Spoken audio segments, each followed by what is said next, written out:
E aí, terceiro ano, beleza? Saudade, né? Mas vamos produzir, né? Porque agora não é hora nem da gente falar do Flamengo, nem de fazer como Vinícius. Não, Vinícius, presta atenção, Vinícius. Presta atenção aí, a galera do fundão. Vamos produzir, ó. Olha pra cá e vamos agir. Eu não sou o homem em quarentena, não, como Valderedo, mas vai dar certo, beleza? Bem, conversando com alguns alunos no PV, aliás, eles vieram até o meu PV e pediram pra gente começar um pouco sobre geopolítica, tá certo? Então, eu separei um conteúdo bem bacana para vocês, que são os conflitos regionais na ordem global. Nós vamos entender o início, as consequências geopolíticas e como isso influencia diretamente na sobrevivência da humanidade, né? E os enrolados daquelas pessoas, tanto no Oriente Médio, quanto na Ásia, como na Europa. Beleza? O primeiro conflito que a gente vai tentar aqui sintetizar é a questão da Palestina. Não é? Isso aí talvez seja o conflito mais longo da história, né?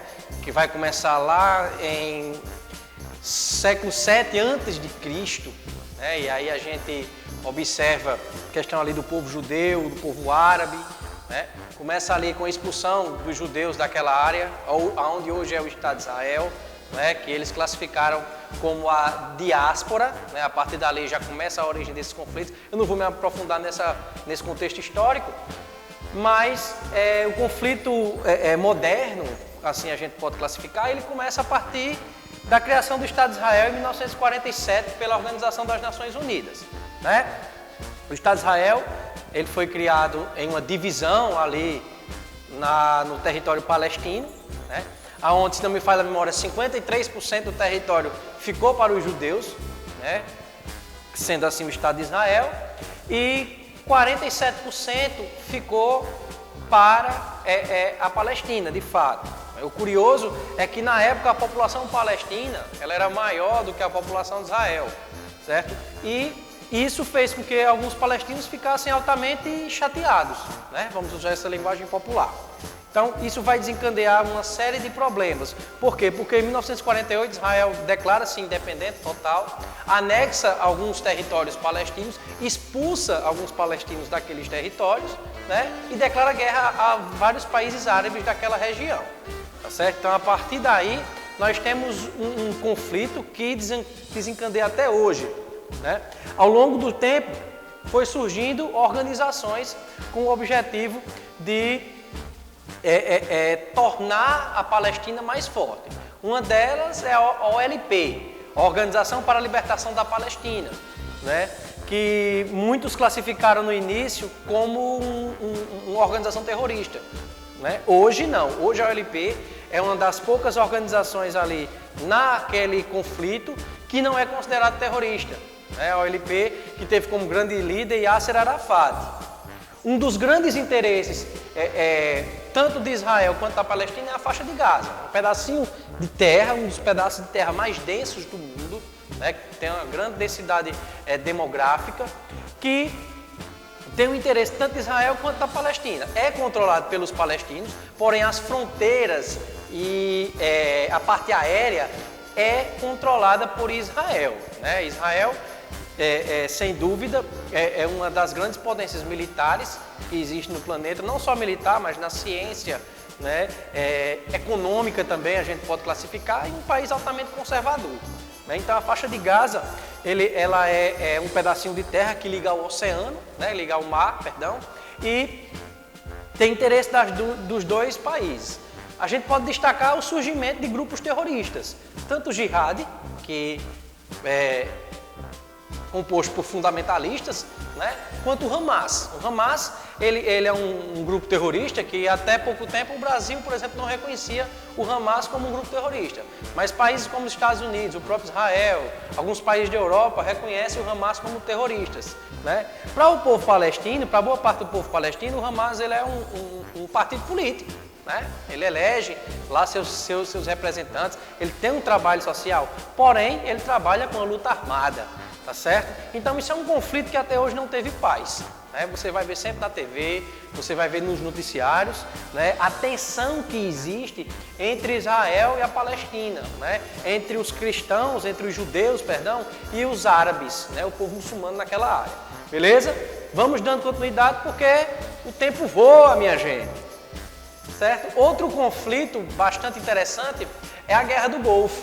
Né? A Guerra do Golfo, ela teve origem entre Irã e Iraque. Né? Dois países que, de certa forma, não têm uma boa relação comercial com os Estados Unidos da América. Né? Por que o Iraque começou a guerra? Primeiro, Iraque e Irã, eles estavam disputando o controle daquela região, tanto do petróleo quanto do gás, certo? E o Iraque, ele invadiu o Kuwait. O Kuwait é um dos maiores produtores de petróleo do planeta, certo?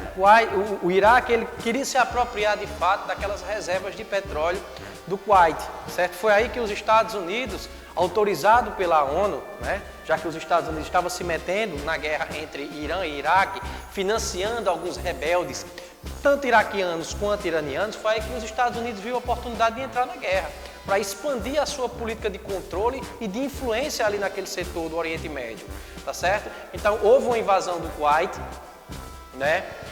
Os Estados Unidos expulsaram as tropas iraquianas, certo?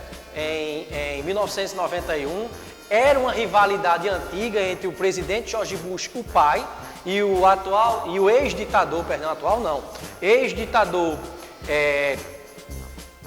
iraquiano Saddam Hussein. Né?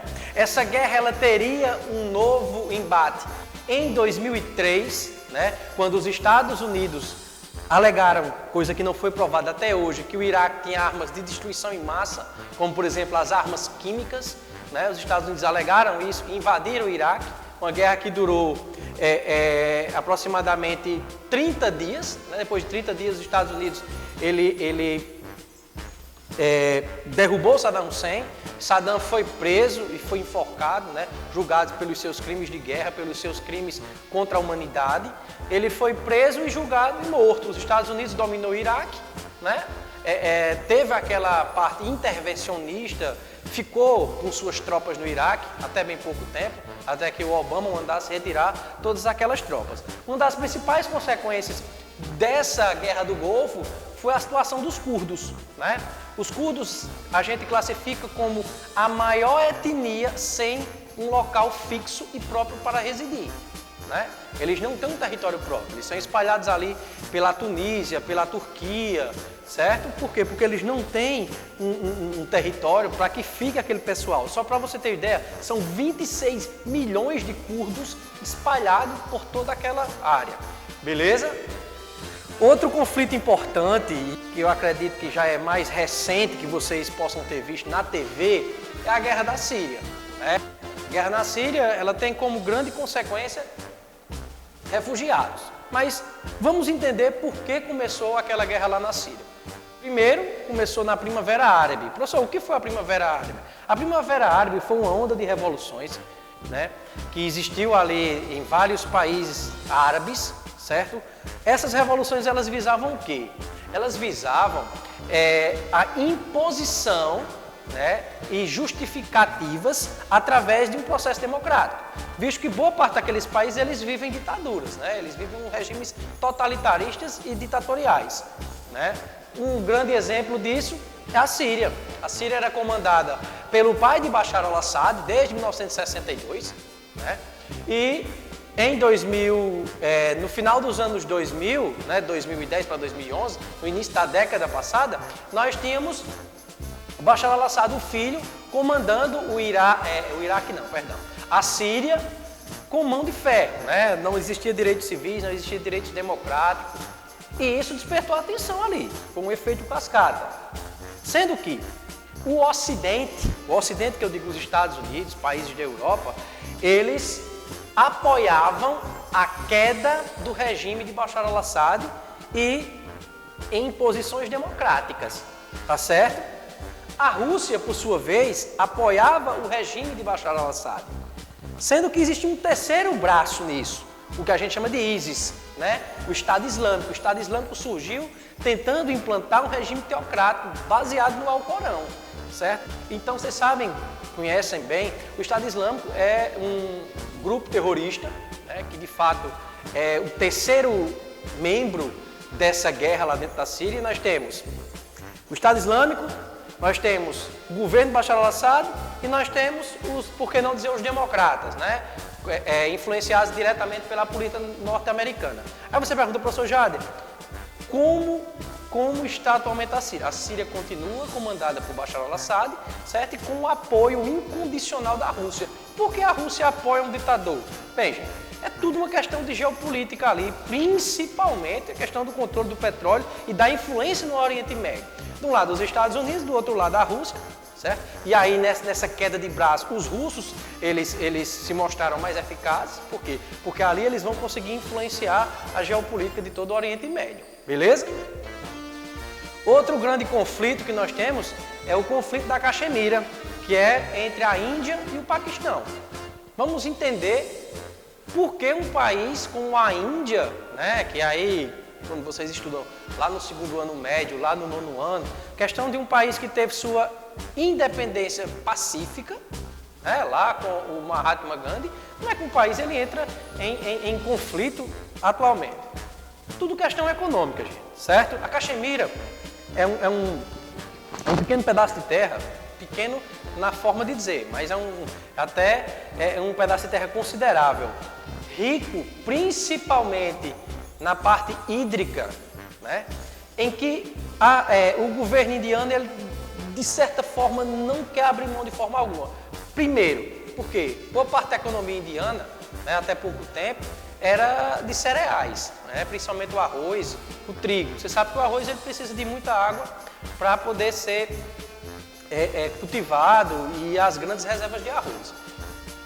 Hindus e muçulmanos, né? População indiana de maioria hindu e a população paquistanesa de maioria muçulmana, certo? A população da Caxemira, em sua maioria, ela é muçulmana. Então, os caxemiros, eles lutam para que a Caxemira ela deixe de pertencer à Índia e passe a pertencer ao Paquistão. Por quê? Por uma questão religiosa, certo? Mas os indianos eles não se importam com isso, né? Um grande problema que se agravou a partir de 1998 foi quando foi descoberto que essas duas potências elas tinham programas nucleares, certo? E não tinham assinado o acordo, né, para poder produzir armas nucleares. Então houve uma grande preocupação no mundo. Por quê? Porque eram duas grandes potências que tinham um programa nuclear bem ativo. Então foi aí que os Estados Unidos e o Reino Unido eles tiveram que intervir para poder melhorar isso aí. Como eles interviram? Através de sanções econômicas, né? Para que esses países eles se adaptassem e diminuíssem essa produção, para que não houvesse de fato um conflito armado através de armas nucleares, certo? Hoje já existe ali tratativas de acordo de paz, já houve plebiscito, né, para que a população da Caxemira pudesse votar com qual país iria ficar, mas até agora os indianos comandam a Caxemira. Outro conflito bem interessante é o Afeganistão, certo? É a guerra do Afeganistão, né? A guerra do Afeganistão vai ter origem lá na Guerra Fria, certo? Vai ter origem lá na Guerra Fria, quando os soviéticos invadiram o Afeganistão, e o Afeganistão lutou ao lado, por exemplo, dos Estados Unidos, em 1979, para expulsar os soviéticos daquela área. O curioso é que esse conflito lá em 79 vai desencadear, por exemplo, os atentados de 11 de setembro de 2001. Né? Vai surgir ali em 79, começava a surgir a liderança militar de Osama Bin Laden, certo? Durante muito tempo, o Afeganistão ele foi comandado pelo regime Talibã, certo? Que era um regime que combatia a mão de ferro mesmo naquela região. Talvez fosse um dos regimes mais fechados ali em alguns países do Oriente Médio. Transformou o Afeganistão em uma economia de narco-estado, como a gente chama, com servindo de rota para drogas, principalmente derivados do ópio. E aí, vocês de história, vocês já estudaram a guerra do ópio, né? Esse Talibã era totalmente alinhado à Al-Qaeda, né? A Al-Qaeda, a rede terrorista comandada pelo terrorista Osama Bin Laden, né? E essa guerra do Afeganistão ela vai ter reflexo em 2001, com a queda das Torres Gêmeas, né? O regime talibã ele dá asilo político ao Osama Bin Laden e faz com que os Estados Unidos ele invada, né, o Afeganistão para controlar toda aquela área. Beleza? Vamos adiante. E o último conflito que a gente vai estudar é a Guerra das Duas Coreias, né? Também uma guerra originada na Guerra Fria. A Coreia ela é dividida no período da Guerra Fria em Coreia do Norte e Coreia do Sul. A Coreia do Sul com uma influência gigantesca norte-americana, certo? Que vivia também em regime ditatorial, diga-se de passagem, porque a Coreia do Sul também vivia em regime ditatorial, não era só a Coreia do Norte. A Coreia do Norte ela foi fundada pela dinastia Kim e até hoje só teve... Nós estamos na terceira geração da dinastia Kim, que é o Kim Jong-un. Vocês viram que o regime norte-coreano ele é tão fechado que até a notícia da saúde do ditador, do Kim Jong-un, é difícil da gente saber, né? O cara passou 20 dias, disseram que era no resort, disseram que eles estavam mal, disseram que médicos da China foi para a Coreia do Norte para ajudar na saúde do cara. A gente não sabe quantas pessoas estão com Covid-19 lá na Coreia do Norte, porque as informações são mínimas. Isso é tudo consequência dessa Guerra Fria, né? A Coreia do Sul ela usou muito o Japão e os Estados Unidos como digamos assim, fonte, como porto seguro, né? E existiu um investimento muito grande na Coreia do Sul, principalmente nos anos 80, tanto que a Coreia do Sul hoje é um tigre asiático, né? É um tigre asiático com inspiração no crescimento japonês. E a Coreia do Norte, ela teve um apoio muito grande, tanto da União Soviética quanto da própria China, que se tornou comunista em 1949, certo? Então, hoje, a Coreia do Norte ela enfrenta sérios problemas econômicos, né? A guerra entre Coreia do Norte e Coreia do Sul durou de 1950 a 1953, ela só acabou com o armistício, e aí, para quem não lembra o que é um armistício, é um acordo entre os pares, né, da guerra, onde eles vão diminuir o uso de armas, né, mas as tensões, né, elas continuam, não existe acordo de paz, ainda existem as tensões entre as duas Coreias, ok? Pessoal, a gente teve que sintetizar, esse conteúdo ele é bem mais amplo. Por quê? Porque nós temos um tempo que não é tão grande para que a gente possa desenvolver uma aula de 45 minutos, 1h30. Geralmente, esse conteúdo ele levaria 1h30. Então, eu busquei sintetizar, né? E estou à disposição de vocês nos dois grupos, tanto no terceirão dos brabos, quanto no study time, certo? Para que a gente possa tirar essas dúvidas e eu acredito que não existe cerimônia entre nós, certo? Então, qualquer coisa, estamos disponíveis, né, nas minhas redes sociais. Vou colocar algumas atividades em PDF na área do aluno, do nosso site, institutoeducacionalveracruz.com.br ou veracruzpb.com.br, certo? E tamo aí.